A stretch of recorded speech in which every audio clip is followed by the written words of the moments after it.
The bus station was nearly empty, just the hum of flickering fluorescent lights and the occasional shuffle of a tired traveler. James Carter sat on a stiff plastic bench, his duffel bag at his feet and his German shepherd, Rex, lying obediently beside him. The dog had been calm all evening, until the stranger walked in. Rex's head snapped up, ears stiff. A low growl rumbled in his chest. James frowned. Rex wasn't the type to bark at nothing. The man moved quickly, shoulders hunched, a bulky duffel bag clutched tight against his side. He kept his face hidden under a hood, but Rex saw something. Something that made the dog lunge forward, teeth bared, barking like the man was a threat. James tightened his grip on the leash. Easy, Rex, but the dog wouldn't stop. Across the terminal, Mike, the security guard, glanced over. Everything all right here? The stranger stiffened. Yeah, fine, he muttered, but his fingers twitched toward his bag. Rex's barking grew louder, more frantic. James had seen this before, back in Afghanistan, when Rex smelled danger before any human could. Mike stepped closer, eyes narrowing. Mind if I take a look in that bag? The stranger's breath hitched. Then everything happened fast. A scuffle, a ripped zipper, a gasp. And then silence. Because what was inside that bag changed everything. The air in the bus station grew thick with tension as Rex's barks echoed off the tiled walls. James tightened his grip on the leash, his muscles coiled like a spring. He knew that bark. It was the same one Rex had used in Kandahar when they'd stumbled upon an IED. The stranger's hooded figure shifted uncomfortably, his fingers flexing around the strap of his duffel bag. Mike, the security guard, took another step forward, his hand resting on the radio at his hip. Sir, I'm gonna need you to calm your dog down, he said, his voice steady but firm. James didn't answer right away. His eyes were locked on the stranger's bag, the way it bulged at the sides, the way the man's knuckles whitened when Rex barked again. Something wasn't right. The stranger forced a laugh, but it came out jagged. Look, I don't know what his problem is. I'm just trying to catch my bus. He took a step back, but Rex lunged forward, snarling. The man flinched, and in that split second, James saw it: fear. Not the nervous kind, but the sharp, panicked fear of someone with something to hide. Mike's radio crackled to life, a dispatcher's voice cutting through the static. The sound seemed to snap the stranger into action. He turned sharply, his bag swinging as he tried to sidestep Mike. But Rex was faster. The dog planted himself between the stranger and the exit, teeth bared, a living barricade. James stepped forward, his voice low. You might want to put that bag down slowly. The stranger's eyes darted between them, calculating. For a heartbeat, no one moved. Then, with a sudden jerk, the man swung his bag at Rex. The dog dodged, but the motion sent the duffel crashing to the floor, the zipper splitting open with a metallic shink. A gun slid across the tiles. Silence. Then chaos. Mike's shout filled the station as he reached for his own weapon. The stranger bolted, shoving past a startled elderly woman. Rex was already moving, a blur of fur and muscle as he tackled the man to the ground. The stranger's yell was cut short as his face hit the linoleum, Rex's growl vibrating against his back. James didn't hesitate. He grabbed the gun, his fingers curling around cold steel. His mind flashed to the war, to the weight of a weapon in his hand, to the smell of dust and gunpowder. But this wasn't Afghanistan. This was home, and the man writhing under Rex wasn't a soldier. He was a thief, a liar. And now, thanks to a dog with a nose for trouble, he was caught. But as James looked down at the spilled contents of the duffel, bundles of cash, a ski mask, a second gun, he realized one thing. This wasn't just a robbery. This was something worse. The gun clattered to the floor, its metallic echo bouncing off the station walls. For a heartbeat, everything froze, Mike's hand hovering over his radio, the stranger's ragged breaths as Rex pinned him down, James standing there with the cold weight of a stolen weapon in his grip. Then the spell broke. Don't move, Mike barked, yanking his radio free. We got a 1033 at the West Terminal, armed suspect, possible robbery ties, need backup now. Static hissed in reply as the stranger thrashed under Rex's weight, his hood slipping to reveal a face slick with sweat and desperation. Get this damn dog off me. James didn't budge. His eyes were locked on the duffel bag, its contents spilled across the floor like a confession. Bundles of cash bound with rubber bands, a black ski mask, and beneath it all, a folded newspaper clipping. He crouched, snatching it up. The headline screamed back at him. Armed robbery at First National, $250K stolen, guard shot. A photo beneath showed a blurry security camera still, a figure in a hoodie, gloved hand gripping a pistol. James' stomach dropped. This wasn't just some petty thief. This was the guy who'd put a bullet in an innocent man 3 states over. Rex let out a warning growl as the stranger twisted, his arm straining toward something near his waistband. "Knife!" James shouted, but Mike was already moving. A swift kick sent the blade skittering away and the guard planted a knee in the man's back. "Try that again," Mike snarled, "and the dog won't be the one biting you." Sirens wailed outside, growing louder. The stranger's face contorted fear then fury. "You don't know who you're messing with," he spat. "My crew's gonna." "Save it," James cut in. He held up the newspaper, the headline glaring. "You're the one who shot that guard. And now," he nodded to Rex, still pinning the man with bared teeth, "you just met the K-9 who sniffed out enough explosives to level this whole block. You think your little heist scared him?" The stranger's bravado flickered. Outside, tires screeched. Boots pounded the pavement. Then chaos. The station doors burst open, cops flooding in with guns drawn. The stranger writhed, screaming obscenities as hands hauled him upright. A detective snatched the newspaper from James, eyes widening. "Holy hell, this is Vince Garza, the Vince Garza," he whistled low. "FBI's been after this guy for months." James exhaled, running a hand through Rex's fur. The dog finally relaxed, tail giving a single wag. "Good boy, always a good boy." But as the cops bagged evidence, as Mike clapped James on the back, one cop's radio crackled with a dispatcher's urgent update. "Be advised, Garza's associates are still at large. Repeat, still at large." James' blood ran cold.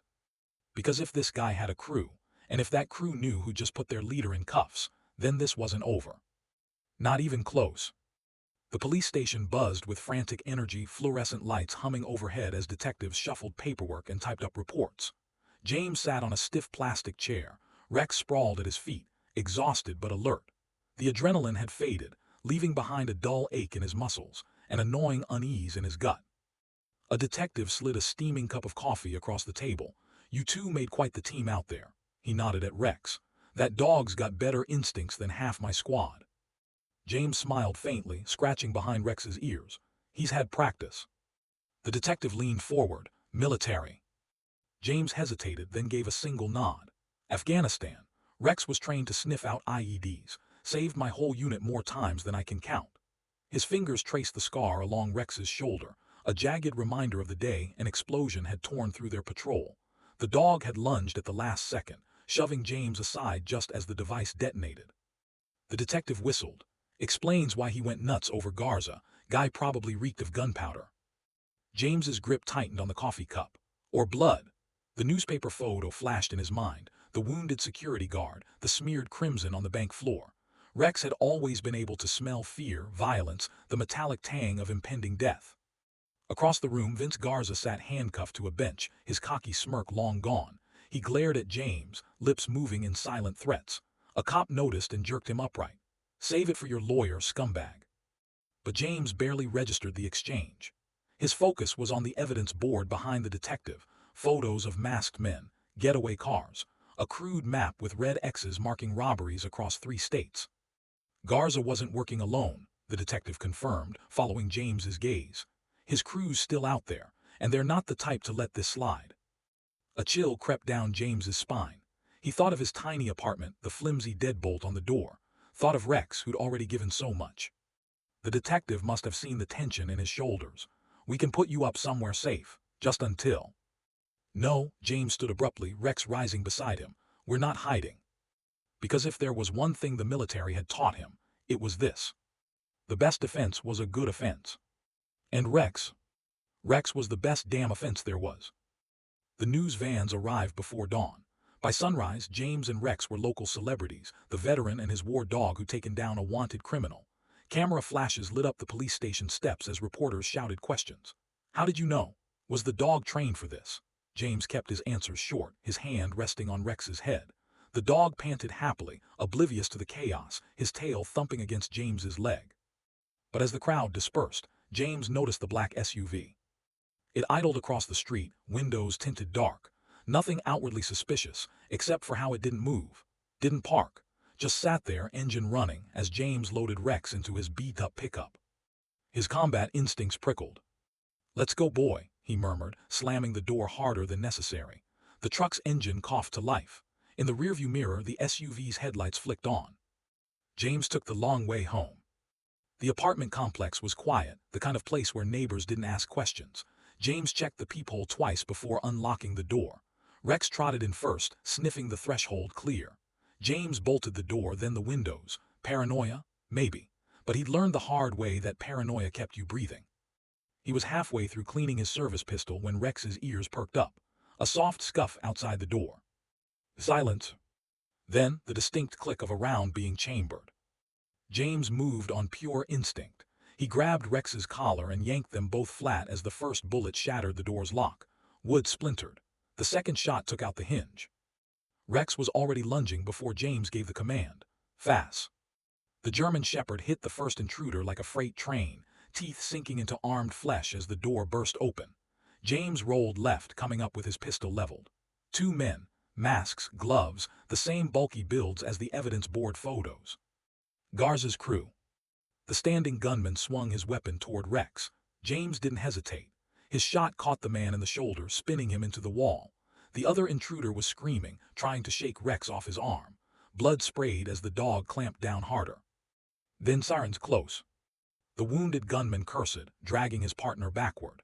They stumbled into the hall, leaving a smeared crimson trail. James didn't pursue. He kept his gun raised until their footsteps faded, until the SUV outside screeched away. Rex trotted back, muzzle dripping red. James dropped to his knees, running frantic hands over the dog's body. No wounds, just someone else's blood.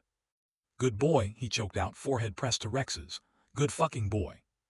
The police found the SUV abandoned 3 blocks away. No suspects, just shell casings and a blood-stained ski mask.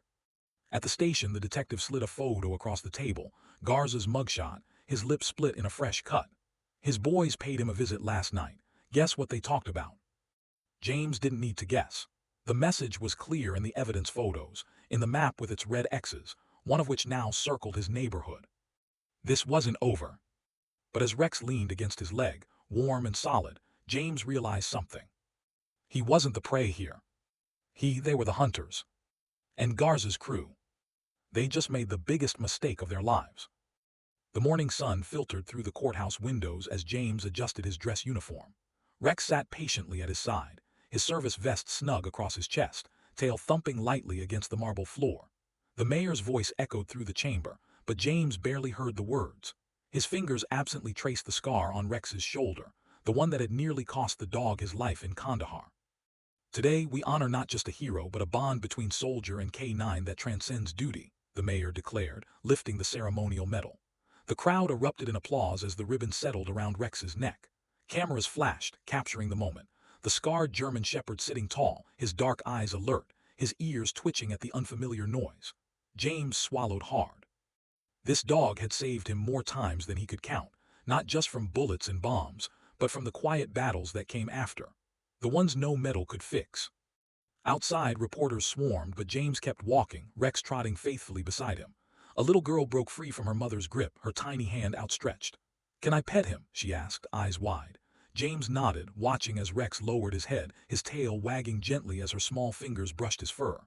"He's soft," she giggled. James smiled. It was the first real smile he'd felt in years. That night back in their apartment, new locks on the door, courtesy of the police department, James sat on the floor, Rex's head heavy in his lap. The TV played the news on mute. Garza's sentencing, the arrests of his remaining crew, the recovered stolen cash.